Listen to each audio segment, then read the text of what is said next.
योग्य मार्गावर असाल तर तुमचं जगणं चांगलं झालं, आयुष्य चांगलं गेलं ही गोष्ट लक्षात ठेवा. म्हणून या ठिकाणी आजचा जो या परिवाराने कार्यक्रम घेतला तो खूप चांगला आणि पुण्यकर्माचा कार्यक्रम, सोबतच वरदानाचा कार्यक्रम आणि तुमच्यासोबत इथं भोजनदानाचा कार्यक्रम आहे. म्हणजेच काय तर तुम्हाला इथं भोजनदान आहे सुद्धा हा भयानक पुरा रोग आहे, भुकीचा रोग. गाडगे महाराज म्हणतात भुकेलेला अन्न द्या, कारण हे लोकांची सेवा आहे. एखादा तारला असेल त्याला पाणी द्या, ही लोकांची सेवा आहे. एखाद्याच्या अंगावरचे कपडे फाटले त्याला कपडे द्या, लोकसेवा आहे. पण बाबासाहेब त्याचे पुढे जाऊन म्हणतात धर्माचा प्रचार करणे म्हणजे खरी लोकसेवा होय. एखाद्याला तुम्ही जेवण दिलं, मिटली का त्याची भूक? 12 तासानं भूक लागते. एखाद्याला पाणी दिलं, मिटली का त्याची तहान? 2 तासानं तहान लागते. एखाद्याच्या अंगावर कपडे नाही, कपडे दिले, झालं का त्याचं? 6 महिन्याने 1 वर्षाने कपडे फाटते.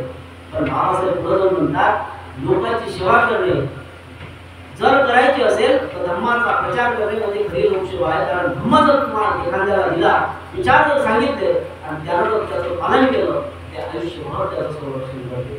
म्हणून म्हणतात बाबासाहेब म्हणतात धर्माचा प्रचार करणे म्हणजे खरी लोकसेवा होय. धर्माच्या सानिध्यात आपण राहलं पाहिजे, धर्म ग्रहण केला पाहिजे आणि असे विचार लोकांना दिले पाहिजे. आपण नाही तर काय आपण करू शकतो? काहीच नाही करू शकतो. बाबासाहेब आंबेडकरांना आयुष्य घडवलं तुमच्यासाठी, काय आपण करू शकतो? जाता एक उदाहरण प्रोजेक्ट सांगतो. 26 नोव्हेंबरची गोष्ट सांगतो तुम्हाला. 26 नोव्हेंबर 1939 आणि संध्याकाळी 6 वाजता बाबासाहेब आंबेडकर सोहळ्यावर बसले. रमाईचा भाऊ शंकर, सोमनाथ शास्त्री आणि असे 4-5 लोक खाली बसले. 6 वाजताचे 6:30 वाजता बाबासाहेबांच्या डोळ्यातून अश्रूच्या धारा आल्या आणि बाबासाहेब आंबेडकर रडाले. लोक सगळेच्या सगळे गांभीर्यात चकित झाले की आतापर्यंत डॉक्टर बाबासाहेब आंबेडकर हे हसत होते आणि अचानक का रडायला गेले? कोणाची हिंमत विचारायची होत नव्हती. अशा वेळेस सोमनाथ शास्त्री बाबासाहेब आंबेडकरांना मनाला धीर देऊन विचारतात, कडे बाबासाहेब तुमच्या डोळ्यात अश्रूच्या धारा का आल्या? का तुम्ही रडत आहे? तेव्हा बाबासाहेब आंबेडकर म्हणतात, अरे माझा जुना काळ मला आठवला आहे. एका काळानं माझा राजरत्न भाग होता. अशा काळात माझ्याकडे एकही रुपया नव्हता. बिमारी वाढत गेली, औषधाला मला पैसे भेटले नाही, पण बिमारी वाढत गेली. बाबासाहेबांचा काळाचा मुलगा राजरत्न, ज्याच्यावर अनेक स्वप्न रंगवलेले होते, सुंदर असा मुलगा. बाबासाहेब आंबेडकरांना औषधाला पैसे भेटले नाही म्हणून त्या बाळाची बिमारी वाढत गेली आणि मी घरी आलो पुढे बाहेरून. त्या बाळाला राजरत्नाला माझ्या हातात दिलं आणि हातात दिल्यानंतर माझ्या डोळ्यातून अश्रूच्या धारा आल्या. मी त्याला औषधाला पैसे नाही देऊ शकलो आणि त्या राजरत्नाला मी छातीशी लावलं. सोहन, अरे छातीशी लावता लावता माझा राजरत्न कधी प्राण लागला मला समजलं नाही. मी काहीच करू शकलो नाही, माझ्याकडे एकही रुपया नाही. अशा काळात फक्त मी एवढं केलं की त्या डोळ्यात मुंड घातलं आणि ढसा खाली ठेवलं. मी काहीच करू शकलो नाही. माझ्याकडे एक माणूस आला, बाबासाहेब म्हणतात, आणि माणूस म्हणते की आपल्या राजरत्नाचा अंत्यविधी करायचा आहे, सामानाला लागते. सोहनला म्हणतात बाबासाहेब, अरे सोहन माझ्याकडे औषधालाच पैसे नव्हते, काय त्या सामानासाठी पैसे असत?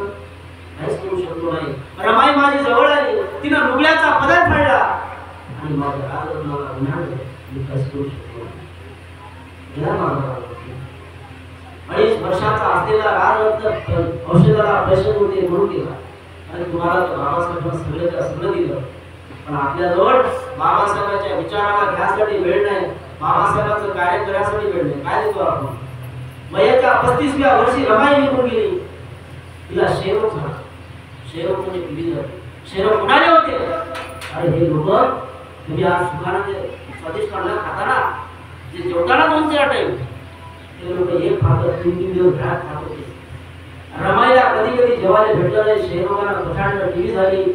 आयुष्यभर बाबासाहेबांच्या अनेक लोक धमक्या द्यायचे, आम्ही असं करू तसं करू, जवळ घेतलं नाही आणि रात्र झोपली नाही. त्या दरवाजाच्या कडेकडे वाट पाहत बसायची.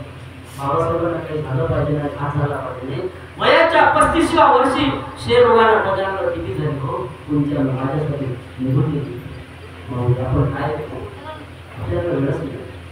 आपल्याला वेळ नाही, आपलं आयुष्य या महापुरुषाने घालवलं म्हणून आज आपला वेळ चालला आहे, आपलं आयुष्य चाललं आहे. नेहमी म्हणत असतो या पायाच्या मासाचा आपल्या कातडीचा बूट करून जरी बाबासाहेबांच्या पायात टाकलं ना तरी उपकार करू शकत नाही.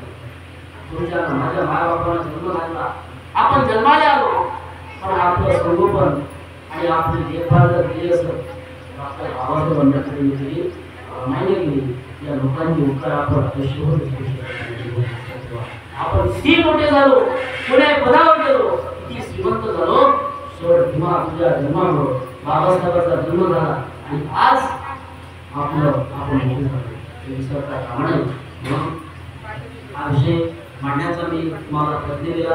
आज वास्तुविज्ञानाच्या निमित्तानं या परिवाराने हे तुमच्या कानावरती 4 शब्द ऐकण्याची संधी मिळवली. फार मोठं पुण्यकर्म आहे. या सर्वांच्या जीवनामध्ये सुख शांती समाधान लावावं, कोणती संकट कोणती पुढे यावं याकरता माझं आजचं प्रवचन या ठिकाणी थांबवतो.